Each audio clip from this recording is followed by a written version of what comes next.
Hello everyone, today I'm here to do a full spoiler review of Umbrella Academy Season 4. Now I started this show a few years back but never finished it, so I just watched it all this summer and prep for Season 4. So this will be a full spoiler review of the Umbrella Academy. Until you've not seen it yet, don't watch this video, and if you have seen it, feel free to watch.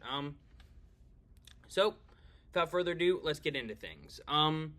I'm going to start off with some of my pros this season. I thought it did still have some sweet character moments. I actually liked episode 1 of the season a decent bit. I'd liked seeing all the characters in a more suburban setting, how they've been living their lives the last several years. I think the season still had some great music choices, especially I liked hearing a lot of songs come back. There were some cool action sequences. The visual effects, for the most part, were pretty solid throughout. There were some good character duos that I liked a decent bit. I liked seeing Klaus and Allison a bit more together. I thought it was pretty fun. I'm happy we got some good Diego and Luther moments.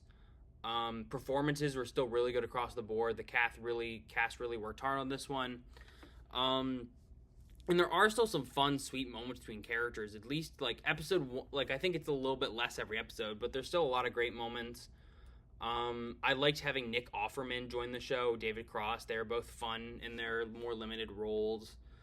And the final scene of the show, while I don't love it, there was a lot of things about it that I do think are very, very sweet, especially with a lot of the returning characters. And it was still a decent time to watch the whole season, for the most part. Whenever it was nice to have the whole gang back together for the whole majority of the season. I thought that was really good, and I really enjoyed that. But from here, let's get into the criticisms. First off, I just thought this season was just very, very rushed. I mean, it was 6 episodes. It felt like everything with Ben and the Marigold and the space stuff and the cults all just felt very rushed, very shoved in together. Should have been more than 6 episodes. I forgot to mention, I did like how they showed Ben's origins. I thought that was cool. I thought that was a great payoff after several years. I liked it. On to some of the cons, like I said, I didn't like the overall plot. I think with this show, every season had a weaker and weaker and weaker overall plot as things got a little more convoluted and messy. But for the most part for the show, up through season 3, every season had better and better character moments. And you spent more time with these characters, got to see their bond more. And so that's kind of how the first 3 seasons balance each other out. So they're all pretty much the same for me quality-wise. But this season, it still had some solid character moments, but the plot was so rushed and convoluted and messy and poorly explained that it was just rough. There were so many things set up by the past that weren't either fully resolved or were brushed off, like Five creating the commission, or Allison having Ray back, or Luther searching for Sloane. That was all just brushed under the rug, ignored. The finale was very, very dark and bleak, and I kind of like, in some ways, the concept of them all dying. They spent so many seasons just trying to fight for their lives and the people they love, but they had to realize at a certain point that they had to let that all go to stop the apocalypses. I like that in concept, but this show's normally been a lot more fun, a lot more kind of goofy with things, and it ended very bleakly. They tried to end on a good note with that final scene, which was sweet in so many ways, but I honestly feel like this season would be so much more enjoyable if they literally just had a final scene with Sloane and Ray and the Umbrella Academy alive again. I don't like that they all died. And I kind of like it some ways in the idea. I just didn't like it in execution at all. It also feels like this season they tried to shoot it more cinematically.